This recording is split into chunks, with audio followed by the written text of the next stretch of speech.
পয়লা June থেকেই শুরু হচ্ছে অন্নপূর্ণা ভান্ডার। মাসে মাসে ৩,০০০ টাকা করে মহিলারা পাবেন ব্যাংক অ্যাকাউন্টে।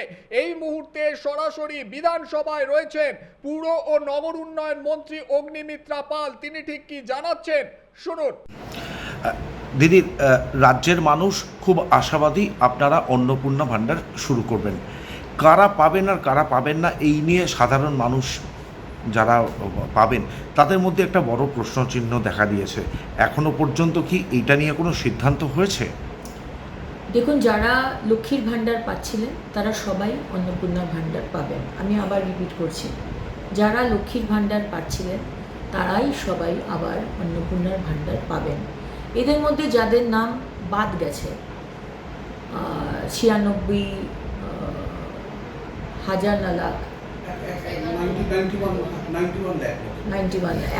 লাখ মতো, তাদের অ্যানালিসিস হবে। তাদের নাম ইমিডিয়েটলি বাদ যাবে না, তাদের অ্যানালিসিস হবে। কাদের নাম মারা গেছে সে তো আর লক্ষ্মীর ভাণ্ডার বা অন্নপূর্ণার ভাণ্ডার, লক্ষ্মীর ভাণ্ডার পেয়ে এসছে, অন্নপূর্ণার ভাণ্ডার সে পাবে না। কেউ যদি বাংলাদেশের সিটিজেন হন, নাগরিক হন, বা বার্মা, রোহিঙ্গা, সে তো আমাদের অন্নপূর্ণার ভাণ্ডার পাওয়ার তার যোগ্যতা নেই, সুতরাং তারা পাবেন না। কিন্তু যাদের নাম যে কোনো কারণে ডিলিট হয়েছে, তারা আমাদের নাগরিক নন, সেটা অ্যানালিসিস করার পরে জানা গেল, তারা লক্ষ্মীর ভাণ্ডার পাবেন না।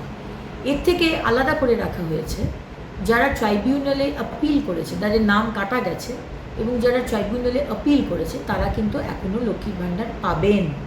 তাদের নাম কিন্তু কাটা যাবে না, বিকজ তারা আপিল করেছেন, তারা প্রসেসে রয়েছে।